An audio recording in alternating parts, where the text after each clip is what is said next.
Okay, we're officially started here. Welcome, everyone, and good evening. This is the third webinar of 6 in the second part of the Winter Learning Series. This is a series of educational webinars co-hosted by the Missouri River Bird Observatory, the Missouri Birding Society, and the Conservation Federation of Missouri. My name is Dana Ripper. I am with the Missouri River Bird Observatory, as is Ethan Duke, one of our other panelists on the screen tonight. Our mission is the conservation of birds and their habitats via science, education, and advocacy. And it is a great pleasure to introduce our speaker this evening, Frank Nelson. Frank recently stepped into the new role for the Missouri Department of Conservation as the Wetland Systems Manager. Frank will oversee the agency's efforts to implement wetland conservation on public and private land. Over the past 18 years, Frank has worked as a wetland ecologist on a variety of projects ranging from counting and monitoring critters to merging wetland ecology with engineering. He has also guided a statewide assessment of ecological functions and is beginning a collaborative effort to update the state's stream and wetland geospatial data. So with no further ado, Frank, please take it away and tell us about wetlands and their importance. Excellent. Well, thank you for that introduction. Thanks for inviting me to talk to you all tonight, and hopefully you'll learn something new and be more fascinated with wetlands. I know they just kind of boggle my mind, and so I'm happy to kind of share some of information I've been able to come across over the years. So I'm going to dive right in tonight. I'm talking about cycled energy. So wetland communities, processes, alterations, and ecological services. And I'm going to try to tie that back to wetland management in Missouri. It's a global issue, but as we manage and conserve wetlands here in Missouri, it has local implications. So to kind of give you an idea of where I'm headed, I'm going to try to link environmental cycles and local management from this global significance down to the postage stamp level. And so I'm going to start off with kind of considering the natural processes of carbon, water, and nutrients, and then the implications that occur with floodplain alterations. And then I'm going to try to link this back to Missouri's postage stamps in the River Bends complex in Southeast Missouri, and then kind of broaden that back out there at the end. So that's where we're headed. And some of you may remember in school, the different graphics of environmental cycles. These big picture ideas of, say, phosphorus cycle or the nitrogen cycle and even carbon cycle. And so, the big concepts, and, when you're looking at these maps, you don't exactly always see Missouri in here. You're like, what does this really mean? Frank, we don't have oceans. We don't have mountains. Well, I'm going to try to, highlight the connections here. So traditionally, when we thought about wetland management, we typically think about our own individual neck of the woods, perhaps a postage stamp here. I'm using the duck stamp.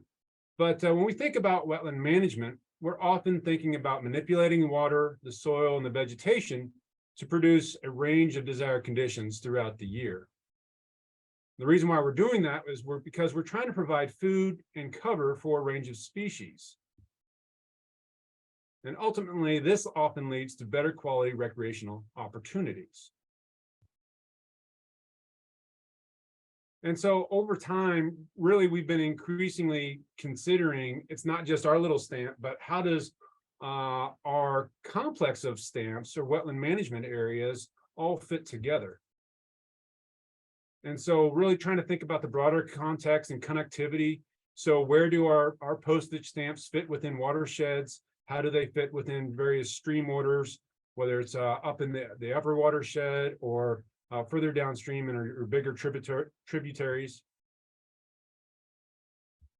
And so these different areas across the state provide multiple roles at multiple scales, whether it be at the more of the watershed scale, the statewide, region, national, and even contributing to the global significance. And so that's kind of how I like to think about it in terms of postage stamps to this global scale, because when you're talking about carbon, nutrients, and water, they're all really, quite honestly, functioning at this global scale. because as we release or acquire nutrients and carbon in different forms, or release it from one to another. Natural disturbances, this may be in the form of drought or floods, fire, freezing, wind, or even grazing animals. Or it's also that time in between those disturbances. And so the way I kind of think about carbon, nutrients, and water is like the code in the matrix, where that code, the ones and zeros, makes up everything. And so in the same way in our reality is a way we can think of it, because carbon, nutrients, and water really do make up everything. So if you look hard enough, perhaps you can start to see the images in the code. So I'm going to start first with thinking about globally carbon sequestration in different spatial scales. When we think about global carbon stocks, up in the northern peatlands, all that carbon is really stored below ground. When we think about the tropics and the tropical rainforests, the majority of carbon is actually stored above ground in the phytomass, in the trees. So when we think about Missouri, we're not necessarily knocking it out of the park, but we're not really expected to. We're in this mid-latitude temperate condition where we split. Some of the carbon is in the above ground biomass and some of it's below ground.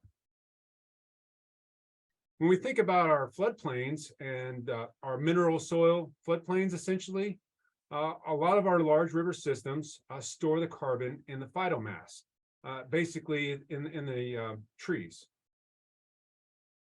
And depending upon the vegetation, your carbon is actually going to cycle at different frequencies. So algae breaks down quickly. Your herbaceous plants will also turn around in a couple years. Where as you get more lignin, basically you've got more stuff that's harder to break down. And so when you transition from your shrubs to your forest, you're basically holding on to carbon longer. Also, in large river systems, more in the prairies, you have the soil organic carbon, basically in the root mass. You've probably seen the pictures of roots in grassland systems that go 6 feet down. Well, oftentimes adaptations in wetlands aren't nearly as robust, but there is various root morphologies. And so carbon is stored below ground as well.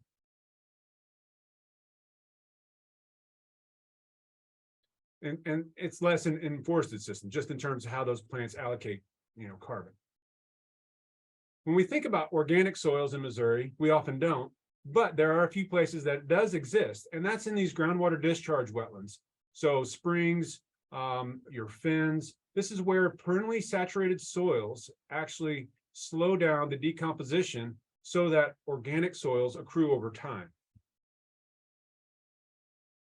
So when we're thinking about, that's kind of just the spatial scale. When we start thinking about the temporal scale, northern peatlands, those soils have been locking carbon away up to 7,000 years. When we think about a tropical rainforest, those trees may be 100, 500 years old. And so the temporal scale of locking carbon away is at quite a bit different time scale. So when we think about Missouri and the timescales that are going on there, we've got some soil analysis that shows that some of these areas may be 100 years old, but they can date back to almost 6,000 years old. And so really we do kind of, once again, fit right in that middle ground between the tropical rainforest and the northern peatlands. And when you're thinking about fens in the Ozarks, essentially that carbon is locked away for maybe 3,000 years, which is quite a bit longer than the forest that may be 100, 200 years old right next to it. Sedimentation is another way in which we're locking carbon away, as the rivers may be dumping sediment and therefore burying that sediment, as well as down coarse woody debris. Now, historically, it really wasn't that excessive, a few millimeters at a time or per year, essentially. And even in wetlands, historically, it was fairly minimal. It did occur. It was a natural process. In terms of the impact that pre-colonial land use would have occurred, it's not certain. There was definitely agriculture in the Mississippi heartland, But in terms of what degree that really affected sedimentation, we really don't know. But hopefully you can start to see and be thinking about some of the patterns in the code. So when we're thinking about these drivers and these different systems, now I'm going to go to nutrients. Freshwater wetlands are the most productive ecosystems in Missouri. Twice that of temperate forests, 3 times of cultivated land, 4 times that of grassland. And the reason why is because wet water and nutrients are often limiting factors, but that's not necessarily the case for wetlands. So when you look at basically tree growth, cypress here, and the greater related to discharge, tree growth increases as discharge increases. The same thing happens with phosphorus. As you increase the amount of phosphorus, trees can metabolize that and therefore increase their production rate. And so in wetlands, you have a wide range of nutrient availability. Bogs are driven by precipitation. So in Missouri, we may have more wet prairies, sinkhole ponds, and flatwoods.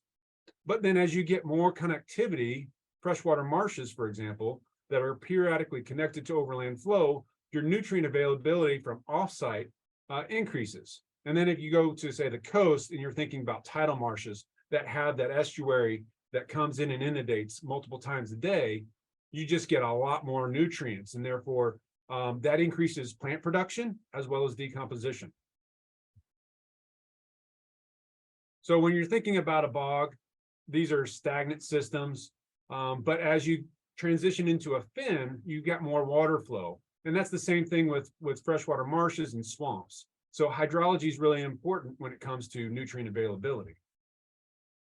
Another way to kind of plot this out when you're looking at stagnant water versus flowing water, you've got wet prairies or meadows or bogs on one end of the spectrum, where flowing water is always happening within a fen. It may or may not happen in a marsh, depending upon, is the river out. This also will affect the water chemistry. So whether it's the base cations, pH, and alkalinity, plants are distributed across these different wetland types based upon water chemistry. And then also water table fluctuations. The more you have water table fluctuating, you have more decomposition. And once again, that nutrient cycling that's occurring. When water tables don't fluctuate, decomposition does not occur, and those nutrients are locked up.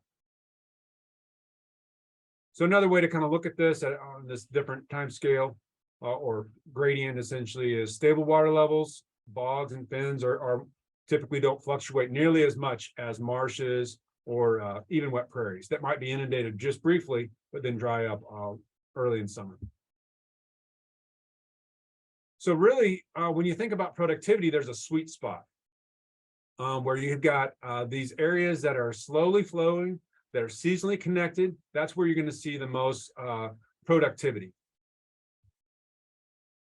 On the lower end, on the basically either side of that spectrum, when things are very stagnant and permanently flooded, your productivity is going to drop. Or if things are drained, your productivity also drops because once again, water and nutrients suddenly become limited. So oftentimes in our very most productive wetland types, we find plants that are super producers, and that can be a good thing. That can also be a bad thing because you can also create monocultures. So Phragmites, bulrush, cattail, primrose. These are sometimes when we're thinking about water management, it's like, oh man, we got to knock these things back because they're crowding everything out. And so a lot of times our undesirable species are these super producers. And so that's one way in which plants have adapted to take advantage of these nutrients with their metabolism. Another way to take advantage of nutrients is what ruderal species, or oftentimes annual species, are tied into frequent disturbances, whether it be the droughts, floods, erosion, or sedimentation. These ruderal species, they're often considered weeds or just common, and they often have a low conservation coefficient, or these that can just suddenly take advantage of the right conditions. So in our riverine setting, we often call these moist soil plants because these are the annuals that germinate in moist soil. So after a flood, when you've got that mud and it's just moist, essentially, these are the annual plants that germinate and produce a lot of seeds. And so part of the adaptations of these plants are rapid plant growth. They've got a lot of high dry matter production. They will complete their life cycle quickly to create, to basically get off a bunch more seeds. And so their energy is really directed towards this. And if things are starting to dry out and they're under stress, they'll actually just start to produce seeds instead of growth. And so their development will be stunted. And then these seeds can survive in the soil for long periods of time. And then they're ready to germinate when the climate is very favorable again. Oftentimes we'll see this gradient of succession occurring close to the river, and you get further back in succession further away. And so you'll have, say, moist soil plants close to the river, and then as you get further back, you'll get more into, a forested component.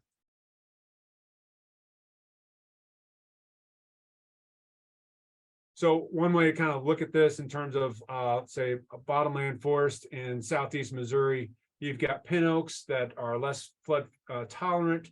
Then as you get a little bit lower, you get overcup and cypress.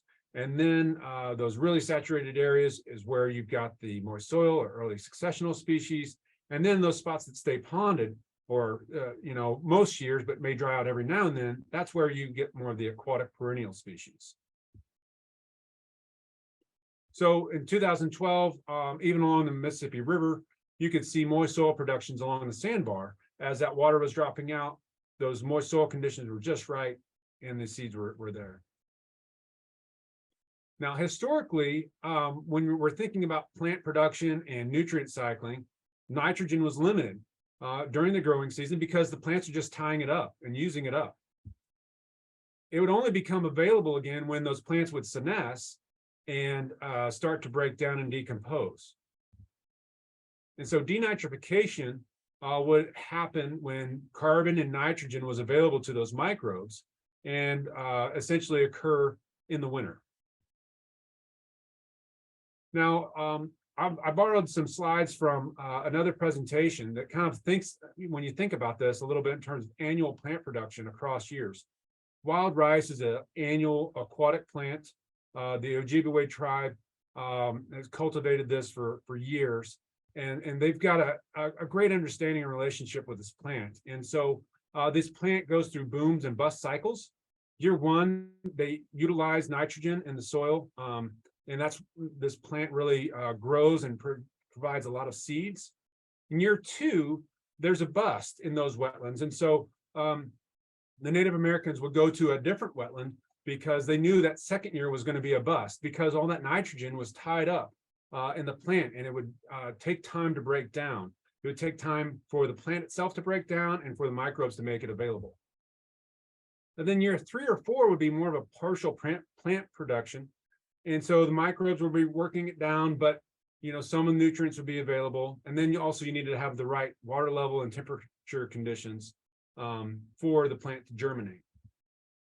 And so it was typically around year 4 or 5 that you would then get another boom of production. And so oftentimes wetland managers like myself can think about an annual plant and go, hey, we can crank this out every year if we just try hard enough and get the right conditions.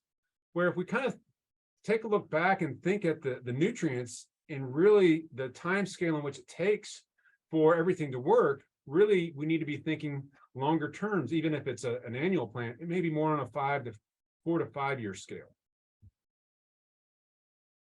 Another strategy for plants and taking advantage of productivity is really not fast at all, but just trying to survive. And oftentimes more that the turtle strategy, if you will, slow and steady wins the race. And this is what we often see with our conservative species, where nitrogen or phosphorus is limited, more of this really harsh water chemistry, whether it be saline or alkaline soils, and temporary inundation.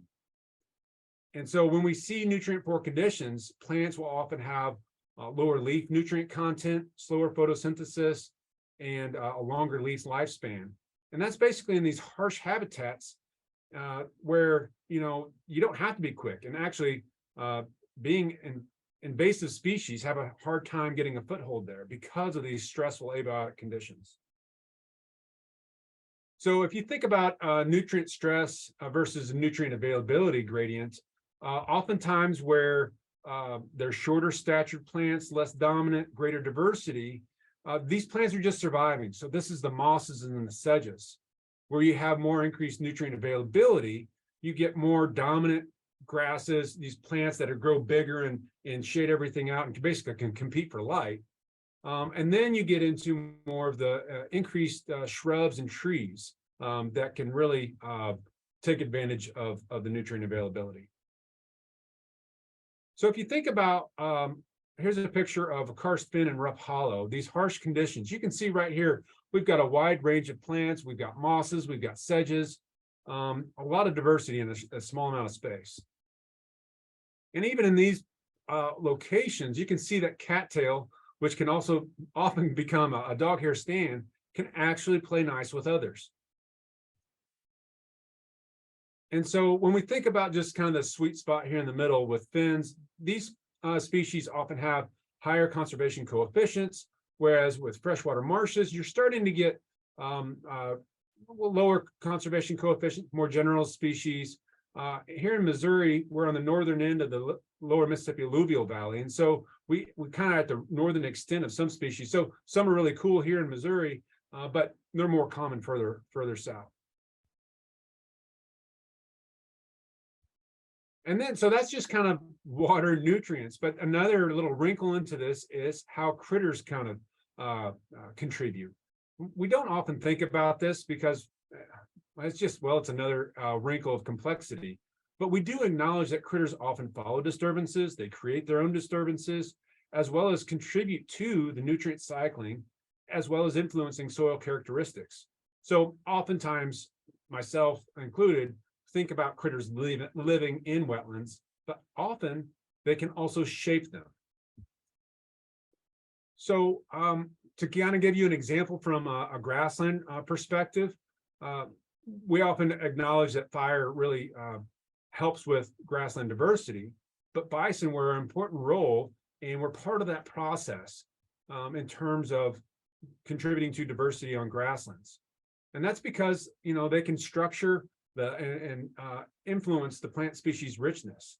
And this diversity can create additional diversity through indirect linkages. So bison grazing, browsing, and trampling and wallowing within a marsh and wet meadow can do a similar thing as they do on the prairies. And so it often, a buffalo wallow will contribute to a weedier mix of species, partially because they are disturbing the soil. They're providing this pulse of nutrients that these other species can take advantage of. And so with their young urine and dung, essentially, they are increasing nutrient concentration for those species. And you'll find above ground biomass and root mass higher in these locations.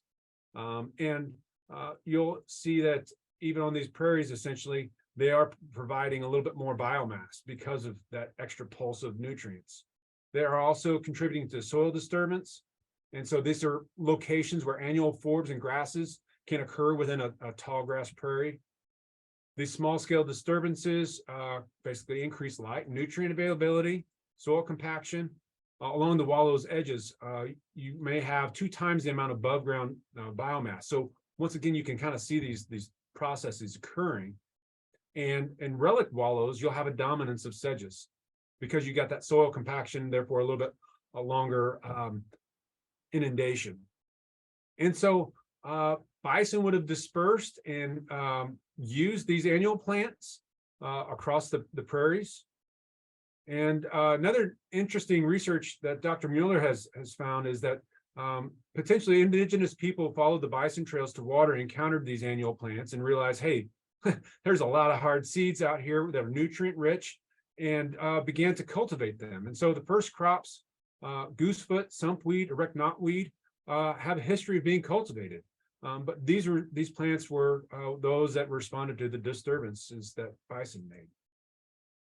When you think about bison trampling these wet soils, a trampled area can look a lot like a disc field. Here's an example of where 900 bison got out for 2 days along a lake margin, and they really did till up the soil. And so sometimes we try to set back succession, and it looks a lot like this, but we're doing it with tractors instead. Bison also influence the structure.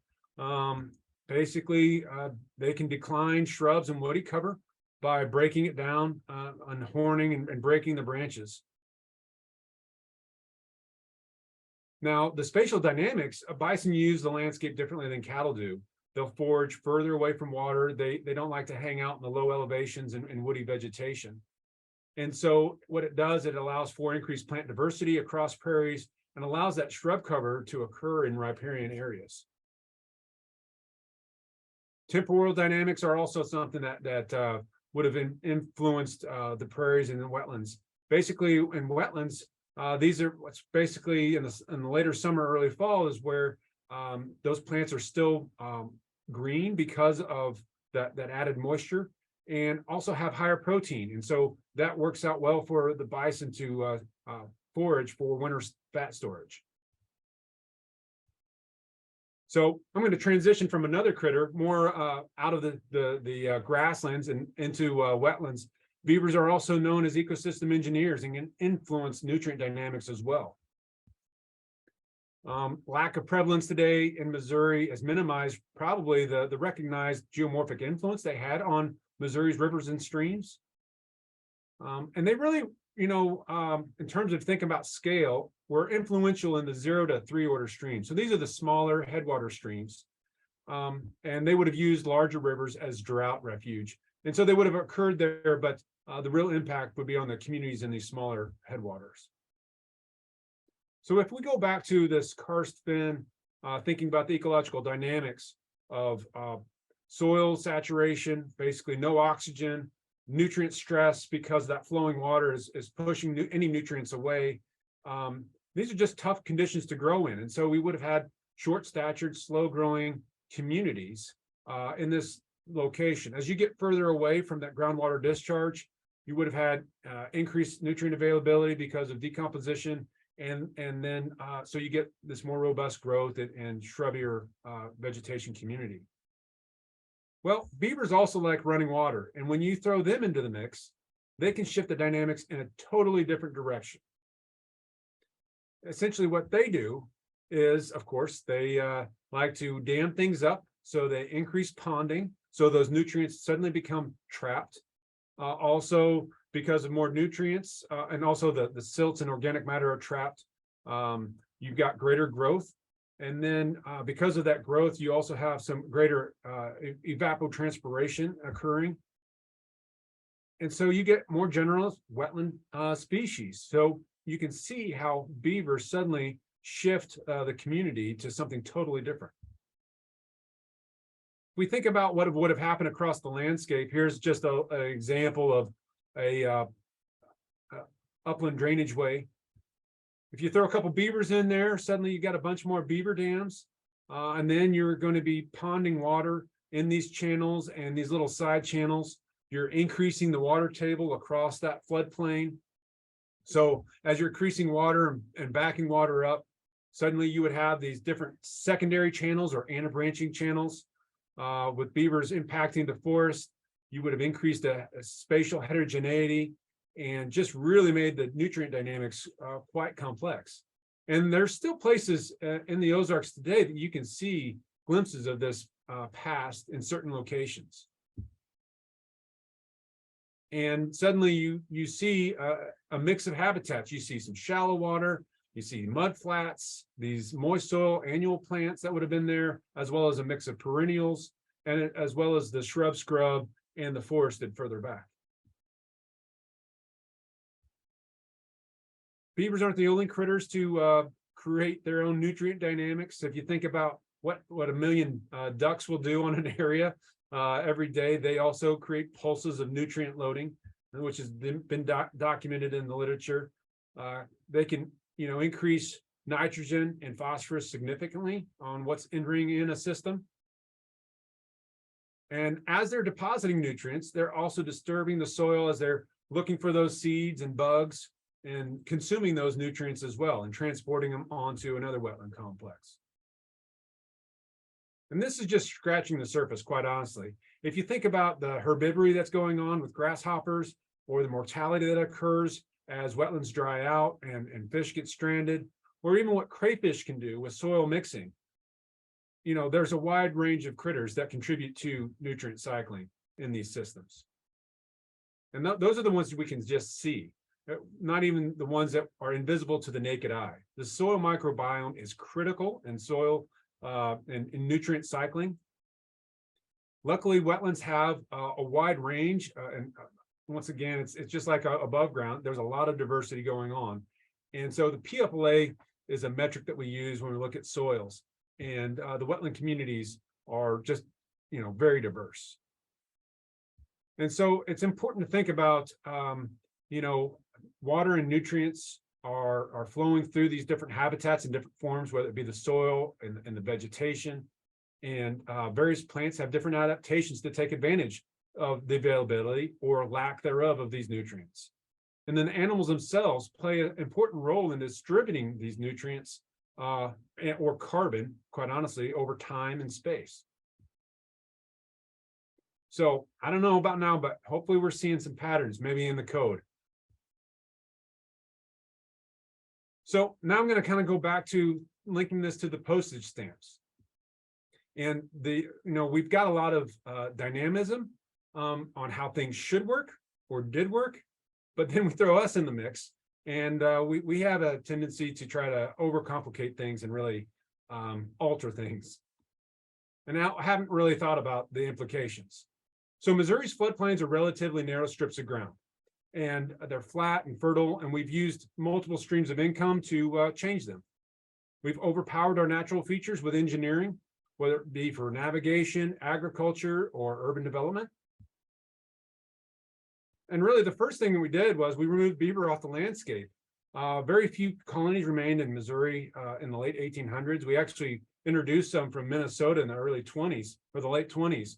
And we continue to trap them because, well, they cause a pain because we want water to go the different direction than they do typically. So when we think about stream habitat, though, basically we've reduced our stream habitat diversity by removing these ecosystem engineers off the landscape.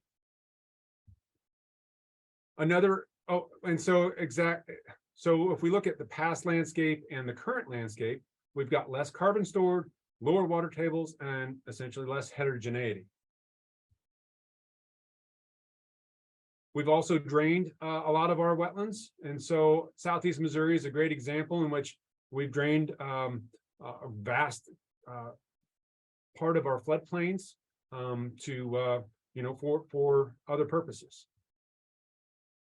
When you've got drainage, basically you've got oxidation of carbon, and therefore we can also reduce that carbon storage in the soil through tilling and plowing, as well as grazing.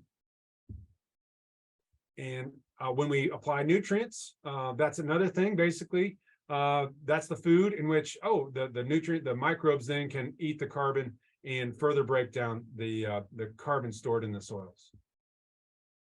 It can be reversed, but it takes a significant amount of time. We've also altered river flows. And one of those, with dams, we're actually cutting off the longitudinal sources of sediment. The Missouri River used to be a lot muddier than it is currently. And so this is one example of that. And so when you do that, you're also altering the timing of nutrients and water. So outside of extreme events, what would have been historically much more longer flood pulse is quite flashy today. And so this favors invasive species like carp as opposed to our native fishes, as well as other wetland dependent species that are also impacted. And so having limited options today, it not only affects the sediment, but also the critters. And then we've also converted land. Old growth forest is a good example in terms of the large scale, the impacts.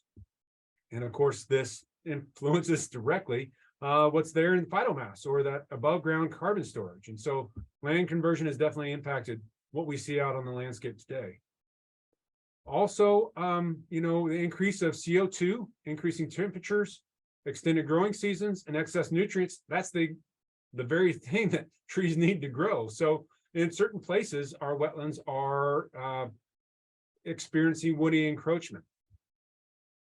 And so these early successional woodies can actually change the soil moisture and therefore the trajectory in which soil carbon is not being stored below ground, but now in some of that above ground biomass. We've also, you know, attempted to reforest areas. The WRE is a wetland conservation easement program in which some of these areas are now 25 years old. And so it's going to continue to build out to 90 years in terms of storing carbon in this above ground biomass. When we also think about native prairies with land conversion, we've lost carbon there as well, 30 to 50% more than what we see today in our cultivated fields. Now, restoration, once again, is possible. We can reduce tillage, we can use cover crops, establish perennial species, but this is a long-term effort that takes a while to see progress. And then we've also jacked with the hydrology by putting roads and bigger levees, which alters the hydrology and where water goes and where sediment goes. So if we look at accelerated runoff from land use, you've got more sediment, but we've constrained things with levees cutting off the floodplain, and therefore we're dumping a lot of sediment in these really neck down areas. And so you can have 2 to 6 centimeters per year or more. Sometimes you may have inches or feet of sediment drop out.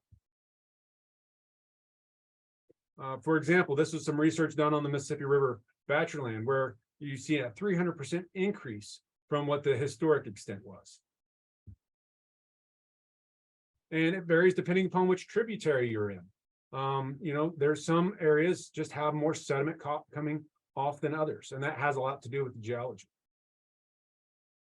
And then it also depends on, you know, events and the where the flooding is occurring. What are the characteristics?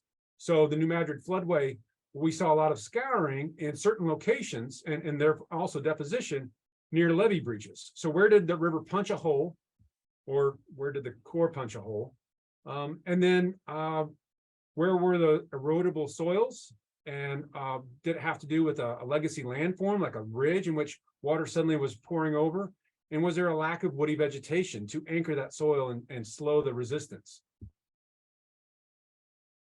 There's indirect effects as well in terms of sedimentation. Sedimentation can inhibit seed germination. It can basically just filter out the light and impact the seeds, even at the scale of 2 millimeters. And so this can have a negative impact on forest stands when it gets deeper than 3 millimeters. Additionally, annual or exotic and upland species can then come into a forest stand where you've got more than 1 centimeter of sediment. And then, you know, perennial species can survive because they have these advantageous roots. And so they can handle up to 4 centimeters of sedimentation. And so that's going to also change that community composition and therefore your carbon sequestration potential. And then alter nutrient cycles. We know that we've increased the availability of nutrients across the landscape. And this isn't all the way linear. Actually, when you first converted lands, that organic nitrogen was mineralized and suddenly became available. So it's actually more pulses. And then we've also, you know, had more nutrients available over time through, you know, just fertilization of the landscape itself. So when we think about what it takes for crops to persist versus our forests and pristine lakes, it's an order of magnitude higher in terms of what is desired for optimum growth. And you also, not only do you have this availability, but the persistence of nutrients over time. Oftentimes this is called legacy nutrients, and that just persist. You can see it here, this increasing, how much higher it is from the base rate. Phosphorus is very similar. It it does not go away. It's basically on the slow moving conveyor belt to the coast. And even though there's been a reduction of nutrients, basically over time, there's still this legacy. And so this also affects the cycling of nutrients. And so you can see this pulsing of nutrient availability and then denitrification that has occurred over time. And you also see this in this emerging thread of water quality with the Gulf hypoxic zones. With nitrogen cycling and these increases of availability, what used to happen in the winter now occurs in the summer. You basically have more nitrogen available, anoxic conditions occurring in the existing wetlands, and their warmer temperatures. And so this is the window in which denitrification occurs today. And with climate change, this could continue to widen, which isn't necessarily a bad thing in terms of if we have excess nutrients. Hopefully, if you have more wetlands, then you can also cycle more of that. But it's a matter of scale and really in this mismatch, which we probably haven't recognized.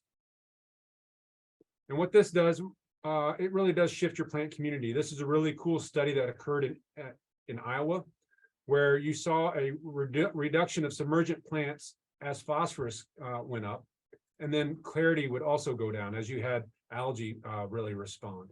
And so you see this reduction of submergence. Some of the floating and emergent plants would moved up over time, but then they also declined. And so now we only have a few species that can really use that extra phosphorus. And so this is just something that we may not be cognizant of because this community shift happened over 100 years. Multiple studies have showed this negative trend with rare species often dropping out when you've got more nutrients available, and more common and abundant species are less impacted because they can metabolize these nutrients. Then there's these invasive synergies too. When you think about it, native wetlands seedlings, their germination rate can be lower with higher nutrient loads. It also reduced shoot growth. When you think about reed canary grass, this is an invasive species that can really take advantage of this. And so it's the exact opposite of these native species. And therefore, it also creates its own microclimate. And so it's just the odds are stacked against our native species in many of these situations.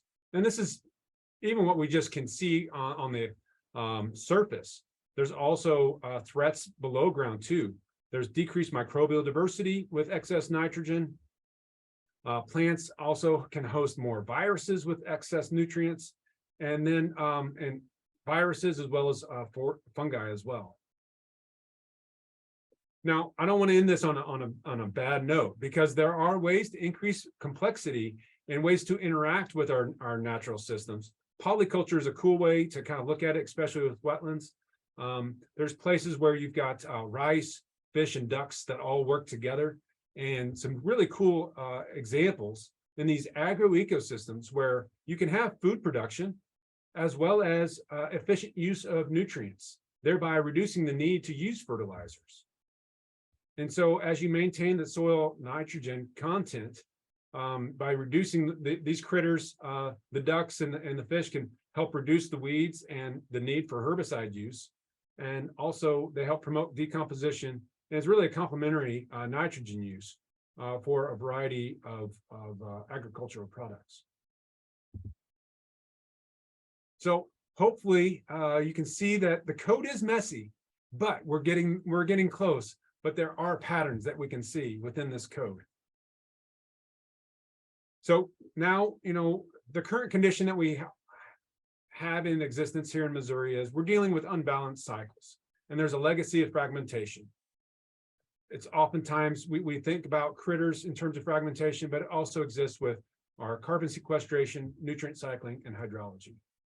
We've quantified some of this work in the bottomland functional assessment that Dana mentioned at the beginning of my presentation.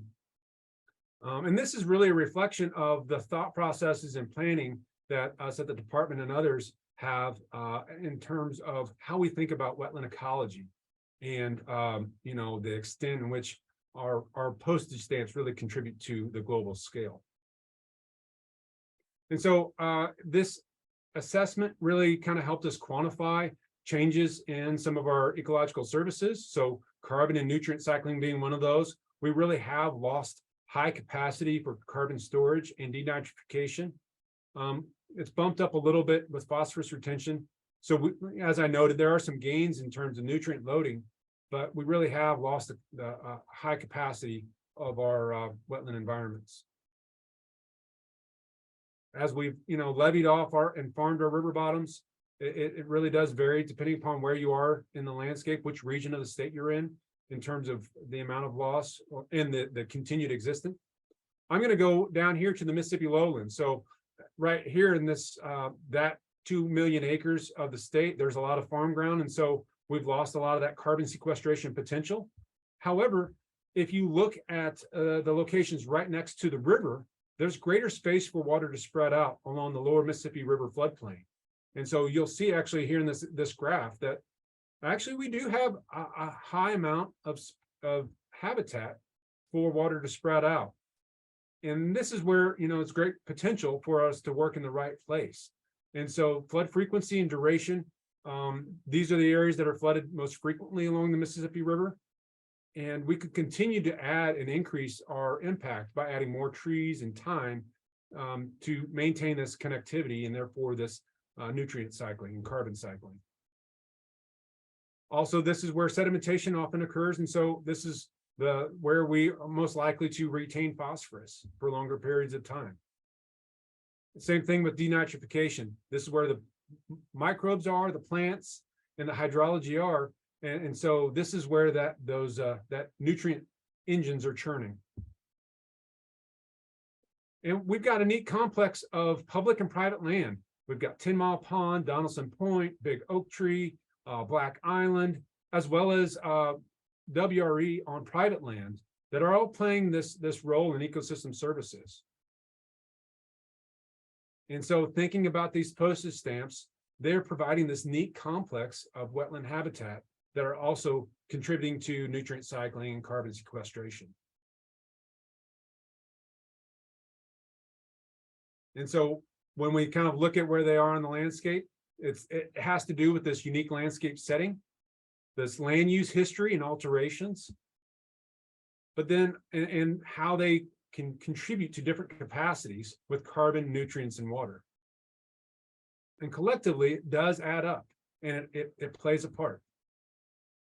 At regional scale, state level, at the flyway, nationally, and even globally. So running in the background, all that code that's going on when we were actually managing our wetlands, of manipulating that soil, water, and vegetation, providing that food and cover for a range of species, and providing recreational opportunities, we also have these cycles going on in the background. So I hope you can see how our local management adds up to the big picture. I really appreciate the time and opportunity to speak to you all tonight. And if we have time, I'm up for questions. I'm game. Thank you again.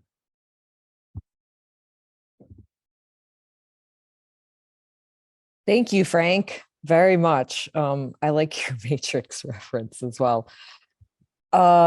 We have a question in the Q&A, and I have a question as well, which is when you showed the boot heel earlier, you showed those drainage dishes and talked about how much was actually drained.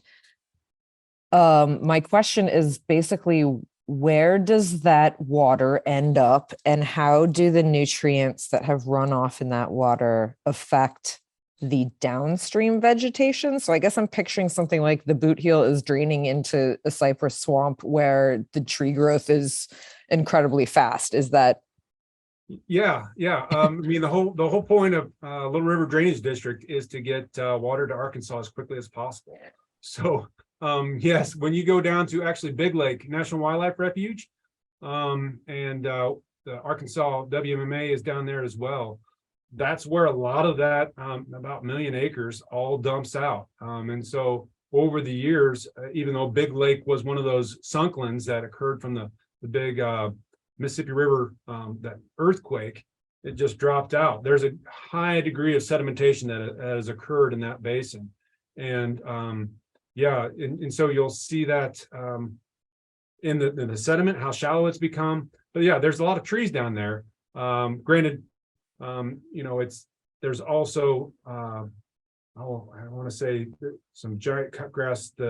Yeah, there's a lot of growth for sure down there, and that's also where, you know, in these wetland areas you can see some of these algal blooms as well. And so it's definitely they do a great job of filtering these things out, but because they've been reduced so much on the landscape, they can also be overwhelmed a lot of times.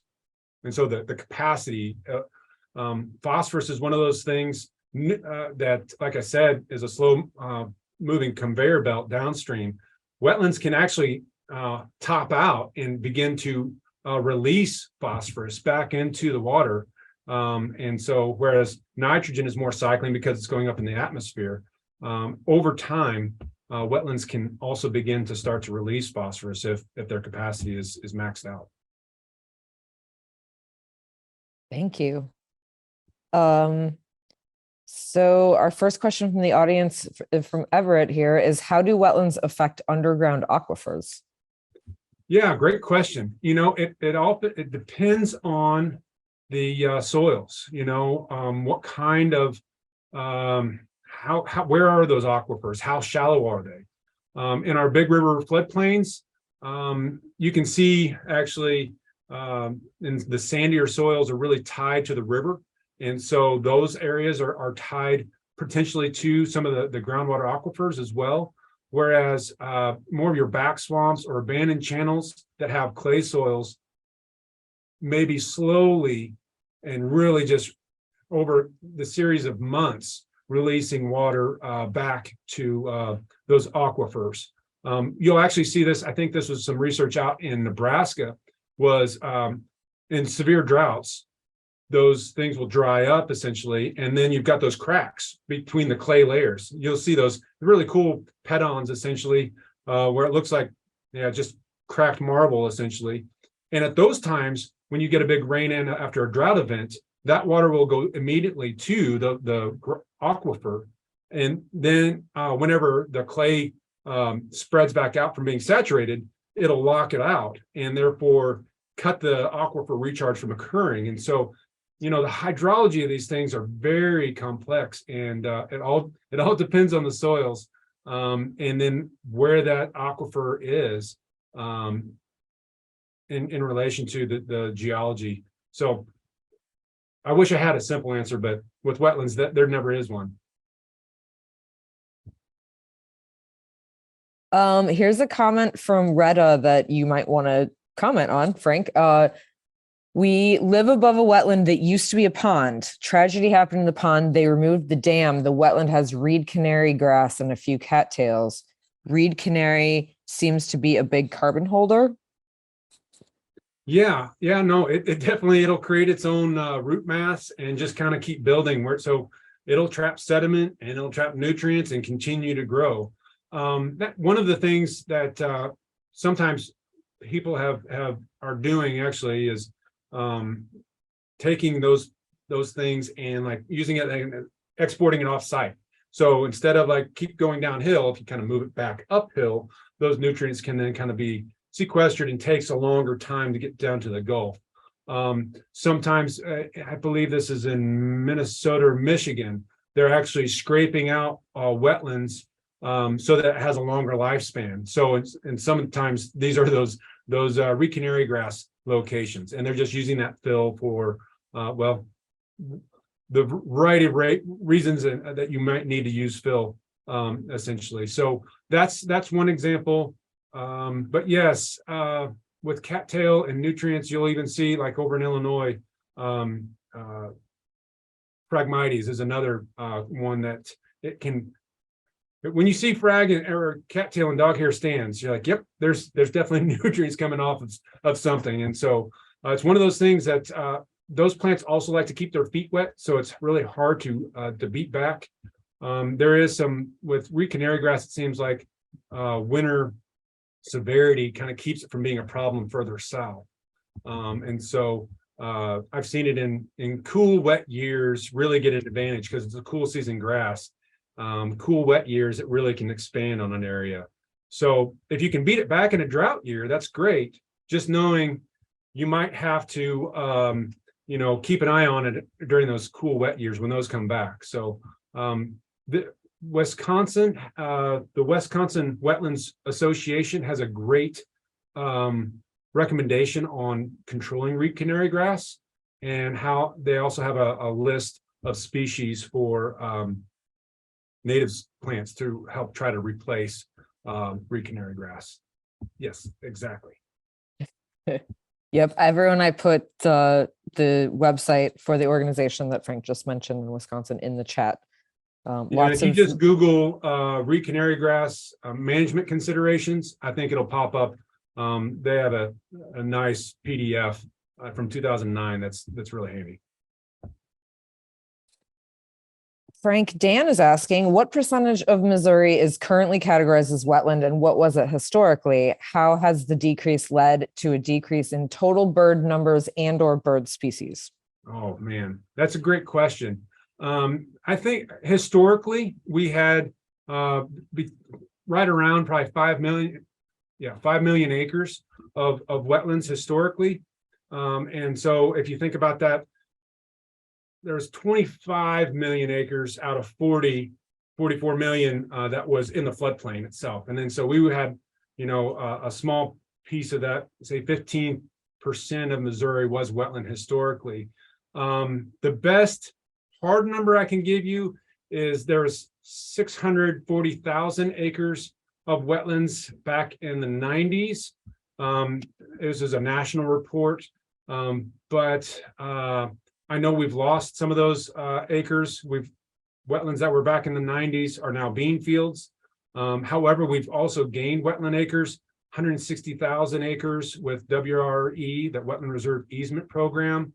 And then also even from 1993 flood, there was acres of the floodplain that went back, I believe 8,000 with Big Muddy and other conservation areas along the Missouri River. So I don't have a good number for how many wetlands still exist in Missouri, but I do know that we did lose about 90% of them at one point in time. So it's not good, but we're trying to make the right gains. And I'm pushing to try to quantify our wetland acres in the next few years. And so I'm hoping to have numbers at one point in my career to say, yes, this is how many wetland acres we have, and where we've really gained some, and where we can continue to, what areas have the most potential for restoration. And so, in a nutshell, we've lost a lot of habitat, but because wetlands are so productive, the ones that we have, man, those birds really use these areas. If you go to eBird, I think out of the top 50, 32 of the eBird hotspots are either wetland areas or areas that have big ponds or lakes. And so I think the number of birds using Missouri on an annual basis is something like 322 or something like that. And a lot of these wetland areas have between 315 to 250 species documented. So our wetland areas are very productive. And as you guys probably know, if you're big birders and you want to see some cool birds, the easiest place to go is a wetland.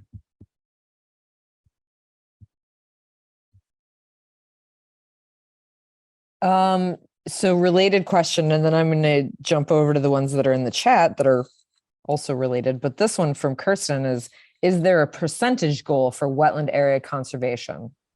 Yeah, that's a really good question too. There's been these the 30 by 30 conservation goal in terms of just thinking about biodiversity globally. And so that would probably put us at maybe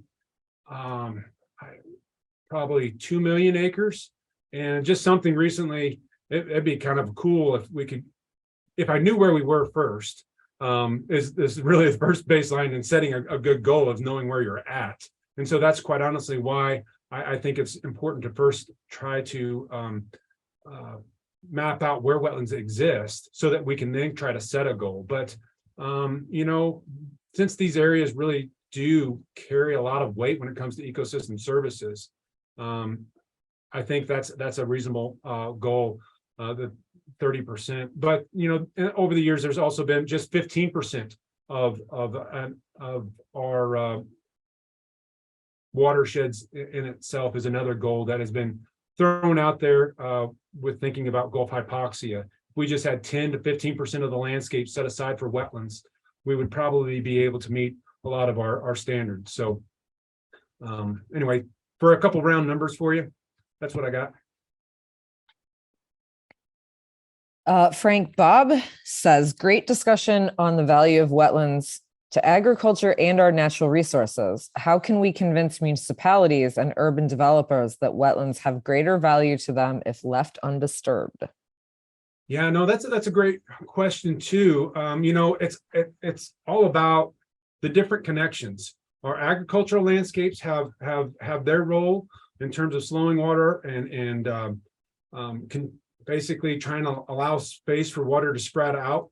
I think there's benefits for our municipalities to work with our agricultural landscape and private landowners to identify areas that would help with reducing flood damages elsewhere. So sometimes that may be upstream. Sometimes, it's all kind of landscape dependent, but with modeling, it really does. There's increasing ways in which we can take care of water. Sometimes the onus is quite honestly, even in town with rain gardens or other biofilters or bioswales, stormwater detention basins. There's really cool examples popping up in different places. Boston, Chicago, Baltimore have floating wetlands. And so that's a way in which within our stormwater management systems, we can use wetland plants along with engineering to mimic the functions that would have occurred in the natural environment. So the way I see it is we kind of all have a role, whether it's we have land ourselves within the floodplain, or we're developers or are working with municipalities and are trying to have clean water. And so you've got this gradient of pristine wetlands, which a lot of our wetlands in Missouri are pretty messed up.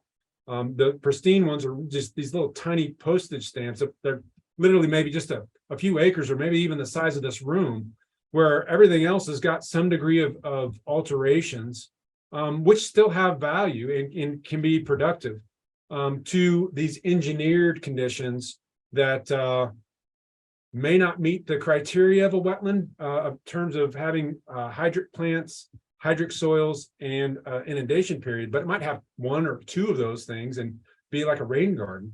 And so they, depending upon the scale and locations, we all have a role in how we take care of water and water conservation, which is, essentially connected to nutrients and carbon.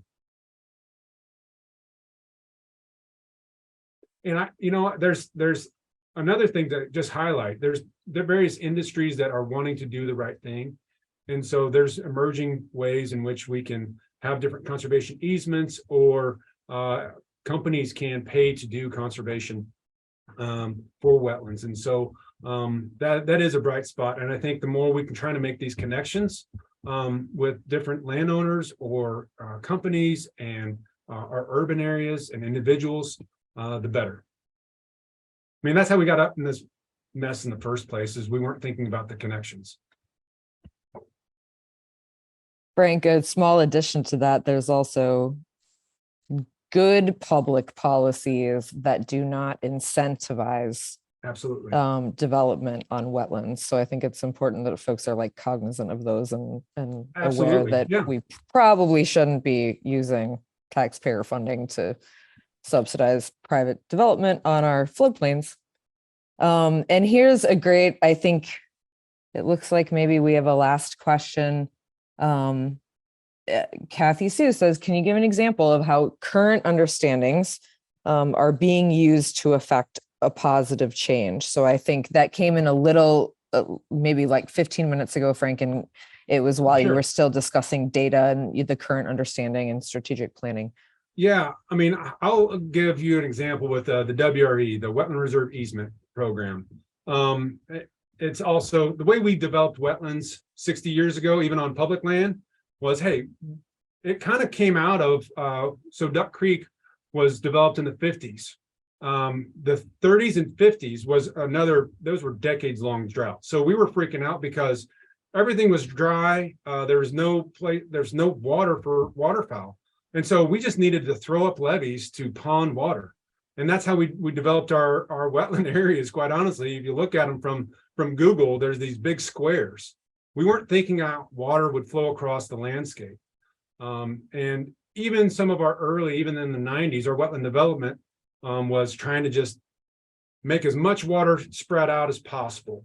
But in private land, what we're seeing today is this evolution of wetland design where we're not going with these giant straight levees anymore. We're trying to mimic the natural landscape and make these real gradual berms that look like natural levees. So really gradual slopes, 10, 20 to 1 slopes. And then we're just trying to put in these old oxbows and natural features and increase the diversity of the topography so that we have these different niches for plants and critters. And so that's really, come from the guys that were putting this on the ground and working with soil scientists and engineers, were the biologists that actually were managing those areas and seeing, how these different interactions are. And so the way we develop wetlands today is a lot different than what we did, 30, 50 years ago.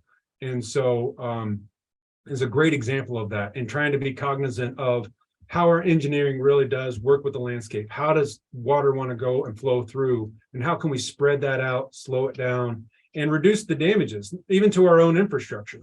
And so that's a really tangible and easy example that I've been able to be a part of. If you Google Duck Creek Conservation Area, you can see it looks a little squirrely just to the west of Pool 1. And that's an example of trying to integrate that environmental design into one of our managed areas. Frank, if you've got a moment, it looks like we got one more question that came in, if Sure. that's okay. So Joanna says, I feel like I've been seeing more beavers lately, but it is probably observational bias. Are beaver populations tracked by MDC? And do you know what the trends have been over the past few decades? I have no idea. There's something Frank doesn't know? Oh no. It's really interesting. In the arid West, beaver restoration is becoming more and more popular because they really are great ecosystem engineers. And there's some really cool papers that have shown that even with the mega fires, beavers are holding on to water and creating oases for bottomland critters. And so over the years, there's been this encroachment from the West of beaver restoration. Here in Missouri, oftentimes, like I said, they get in our infrastructure, our water control structures, and are kind of a pain. But there's definitely benefits, and where there's basically beavers need two things. They need water and they need trees. And so I think there is population growth in some areas where people aren't trapping them out. And there is opportunities for coexistence, essentially. I think in these upper drainage ways, these headwaters, where we don't have roads and that sort of thing, beaver can do their thing, and they can hold on to carbon. They can benefit a wide range of critters. And so I think there's an opportunity there. And we're actually looking into that a little bit as well as trying to, and that's one of those other things where I know if I can figure out where wetlands are, I can also figure out where the beaver are, because there's some cool stuff coming out of the West too, using AI and mapping beaver dam complexes and beaver wetlands. And so once you know where the beavers are, then you can also look for areas of conflict, but then areas of opportunity. And so it's one of those directions that I'm pulling this thread, but I'm hoping to integrate this in the future as well as ways in which we can kind of work with those critters and celebrate the work that they do, because then we don't have to do it, essentially.